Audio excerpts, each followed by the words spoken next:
Yes, the boy at the back. Well, I'm going to ask you about this here because I want your opinion on, what should Peter Dutton then be saying? Because he has said in the past he's going to stick around in Paris because, we're in it and it's too hard to change or whatever.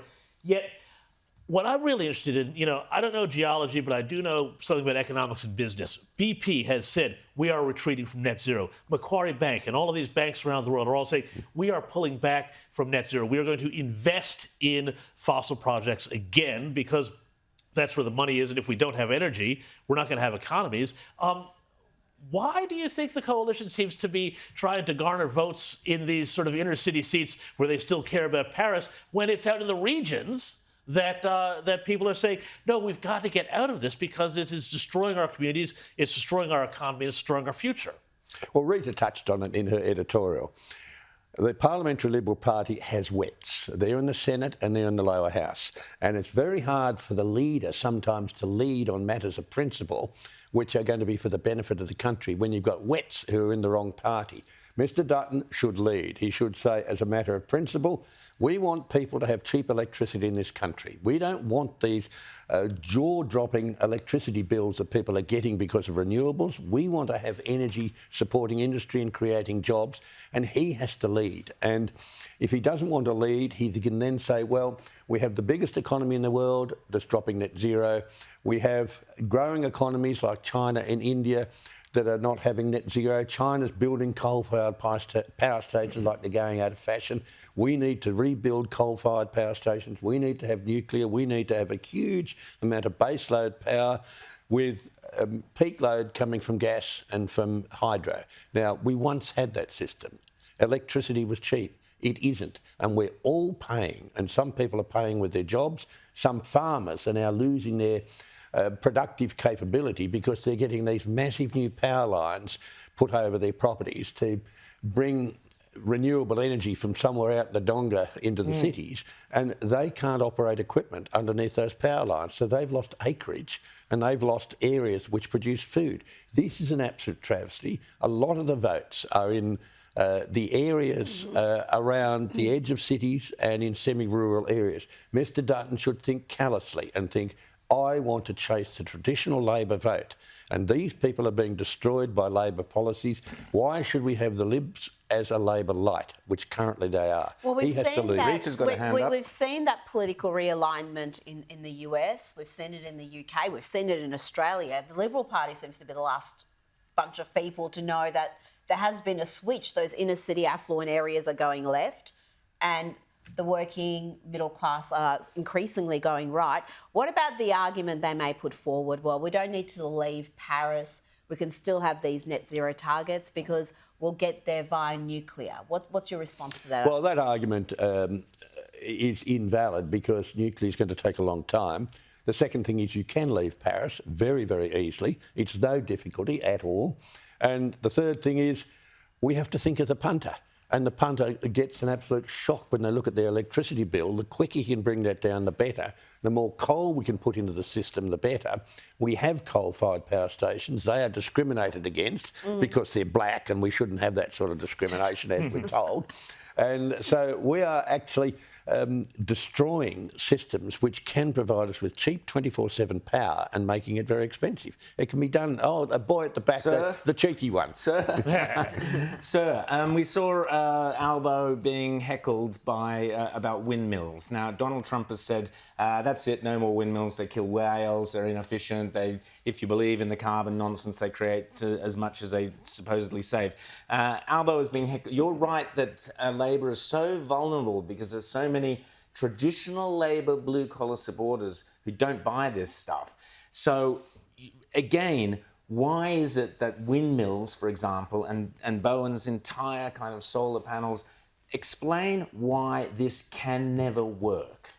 Well, Bowen is supporting China with solar panels and windmills, and they're being supported at our expense.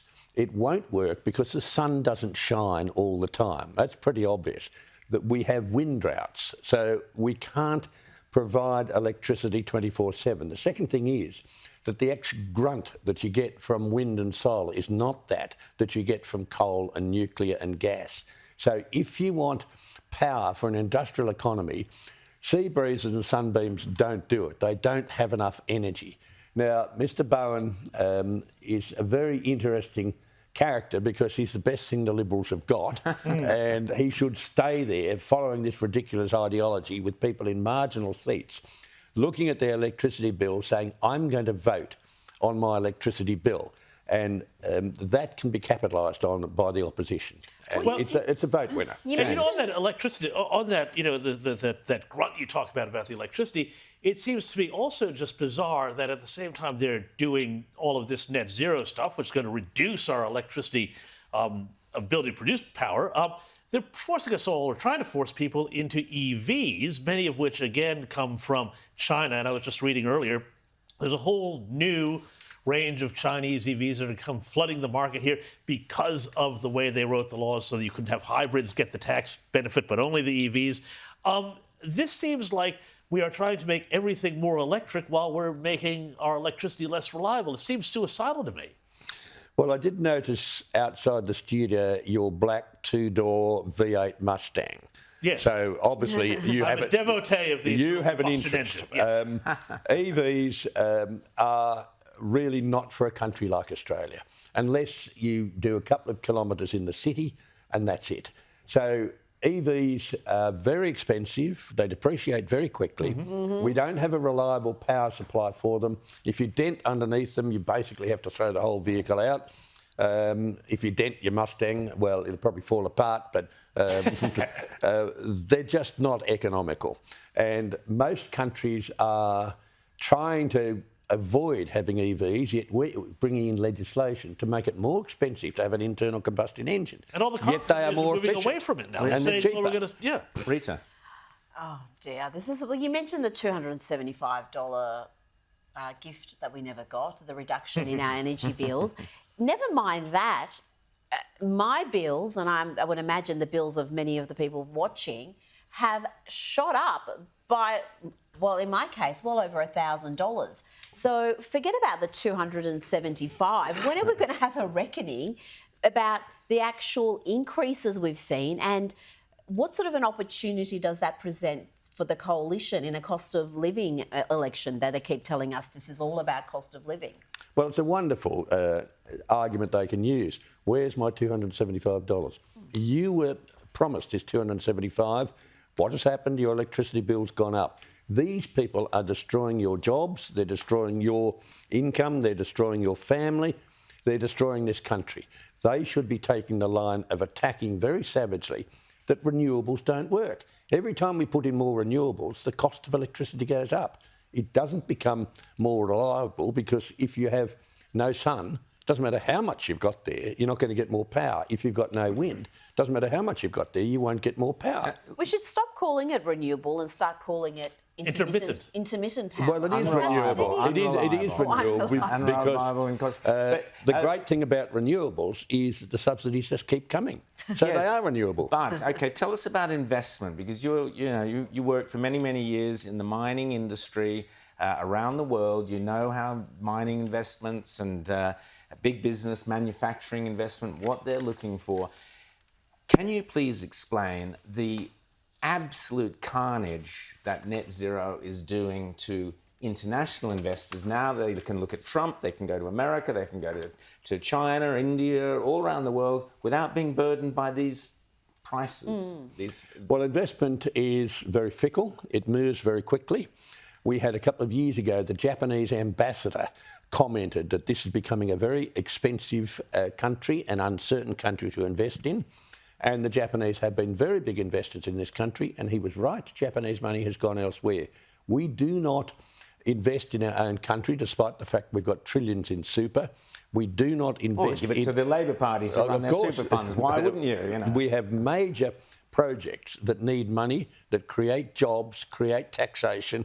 We don't invest in our own country. We have American money, Japanese money, Korean money, money from the UK, and that is going elsewhere.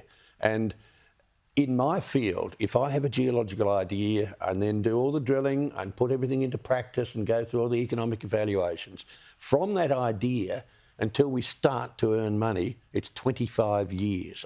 So you cannot change the investment rules overnight, which is what Labor is doing, because it'll be our children and grandchildren who suffer from that.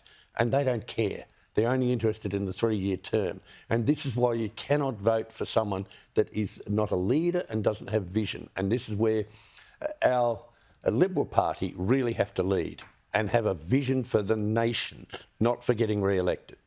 Step up, Libs. Ian Plimer, Professor Plimer, always great to chat to you here in the classroom, here in Professor Plimer's classroom on Outsiders. Fantastic. Thank you so much. We'll see you soon.